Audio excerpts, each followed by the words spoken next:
આજે 3-7ના વિદ્યાર્થીઓ અંતિમ પ્રયાસ નામનું નાટક ભજવી રહ્યા છે. એમાં હું યુધિષ્ઠિરનું પાત્ર ભજવું છું. હું સહદેવનું પાત્ર ભજવું છું. હું ધૃતરાષ્ટ્રનું પાત્ર ભજવું છું. હું વિદુરજીનું પાત્ર ભજવું છું. હું શ્રી કૃષ્ણનું પાત્ર ભજવું છું. હું દુર્યોધનનું પાત્ર ભજવું છું. હું દ્રૌપદીનું પાત્ર ભજવું છું. હું કર્ણનું પાત્ર ભજવું છું. હું ભીમ અને ભીષ્મ પિતામહનું પાત્ર ભજવું છું. હું અર્જુનનું પાત્ર ભજવું છું. તો ચાલો આપણે તે નાટક રજૂ કરીએ.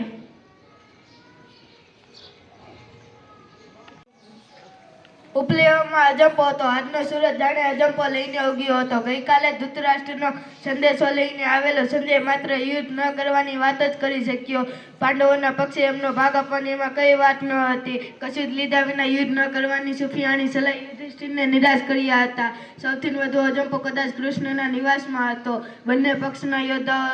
બંને પક્ષમાં તો યુદ્ધની તૈયારી થઈ ચૂકી હતી. એક ભયાનક મંડાણ થવાના હતા. શ્રી કૃષ્ણની આંખમાં યુદ્ધ પછીનું ચિત્ર હતું. તે તેમને વ્યવહાર કરવા પૂરતું હતું. જે અસ્ત્ર અને શસ્ત્રનો ઉપયોગ કરશે તે સર્વનાશ તરફ લઈ જનારો હશે.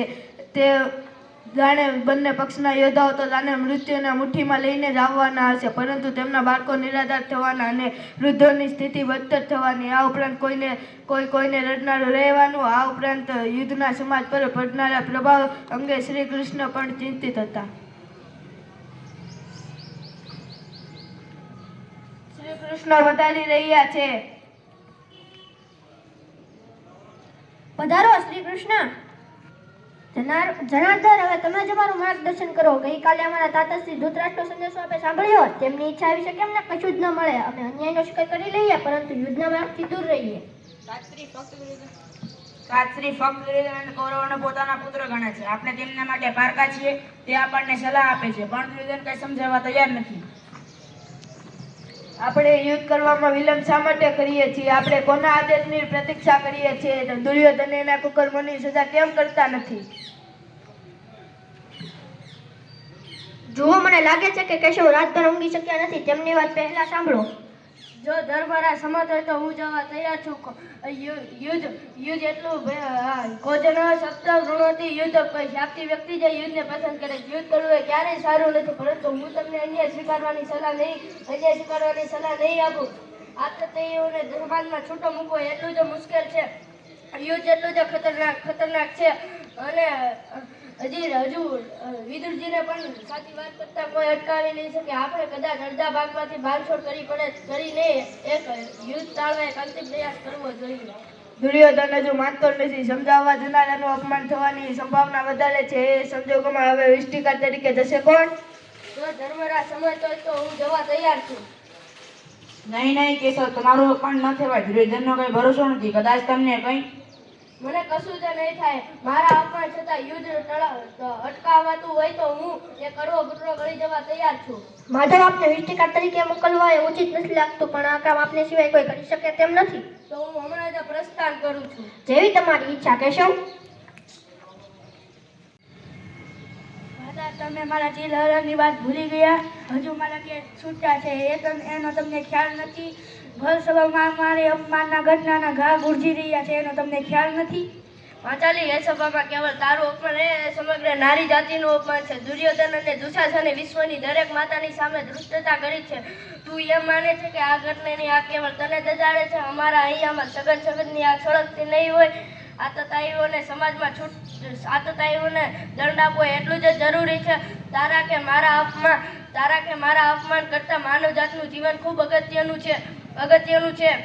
આ યુદ્ધ એટલું ભયંકર છે કે આપણી સંસ્કૃતિના ઘણા અંશો ભસ્મ થઈ જાય છે.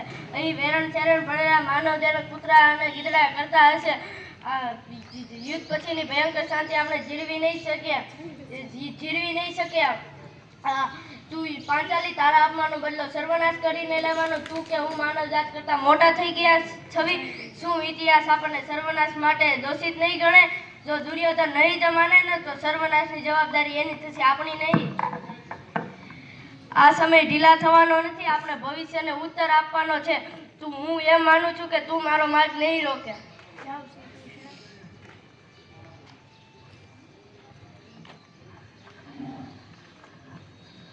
શ્રી કૃષ્ણ પધારી રહ્યા છે.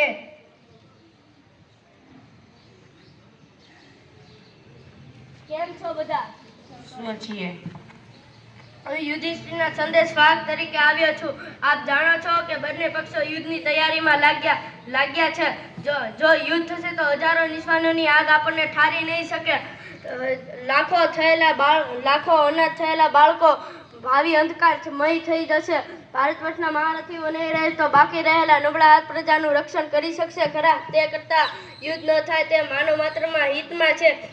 આ પાંડવો એમનું રક્ષણ કરી યુદ્ધ ટાળવા શ્રેય લઈ શકો છો. મહારાજ, શ્રી કૃષ્ણની વાત સાચી છે. વાસુદેવ, તમે પણ અન્યની વાત કરો છો. આ ભૂમિ મેં જીતેલી છે.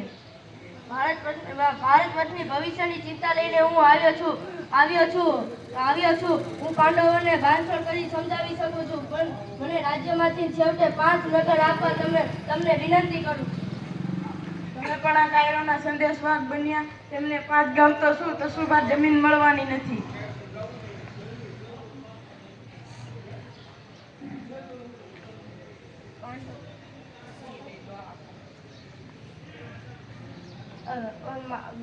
દુર્યોધન, તારી આ મૂર્ખતા ફક્ત તારા કુળ માટે ઘાતક બનવાની હોય તો મને વિષ્ટિ માટે આવવાનો વિચાર જ ન આવ્યો. હું તો ભારત વર્ષની ભવિષ્યની ચિંતા લઈને આવ્યો છું. મહારાજ પિતામહ ભીષ્મ અને મહારાજ ધૃતરાજને હું દારૂણતા અટકાવવા હું વિનંતી કરું છું. તમારે મારી સાથે વાત કરવી પડશે અને આ ભિક્ષુકોને હું કશું આપવા માંગતો નથી. મહારાજ, મારે કોઈ અવિવેકીની વાત સાંભળવી નથી. મારે બસ તમારો ઉત્તર જોઈએ. તારી આ હિંમત મને અવિવેકી કહ્યો.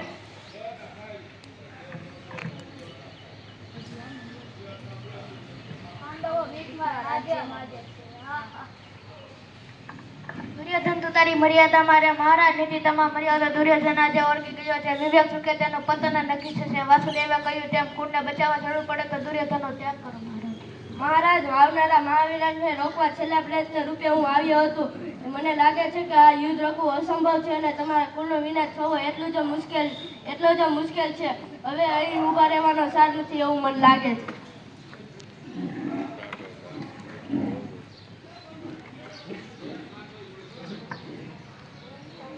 યુદ્ધ એ માનવ જીવનમાં સૌથી ભયાનક અને વિનાશક દ્રશ્યોમાંથી એક છે. યુદ્ધમાં હિંસા, વિનાશ અને માનવતાનો નાશ જોવા મળે છે. યુદ્ધથી સૈનિકો અને નિર્દોષ નાગરિકોનો જીવ ગુમાવે છે. ગામડા ખાખ થઈ જાય છે અને પ્રકૃતિનો વિનાશ થાય છે. યુદ્ધના મેદાનમાં ફક્ત ભાલા અને તલવારોના ઘા જ નહીં, પણ આજકાલની આધુનિક યુદ્ધની ભયાનકતા વધારે ગહન છે. બોમ્બ ફાટવાના અવાજોથી ધરા ધ્રુજતી હોય છે અને હવામાં ધૂળ ધુમાડાનો ધબકાર હોય છે. યુદ્ધ ફક્ત જીવનને જ નહીં પરંતુ સમાજના દરેક ક્ષેત્રમાં પ્રભાવિત કરે છે. પરિવાર તૂટે છે અને બાળકો તેના માળખા ગુમાવે છે. અનાજોના અભાવ થાય છે. યુદ્ધ ભવિષ્ય માટે એક કાળા દાગ સમાન છે. અસ્તુ.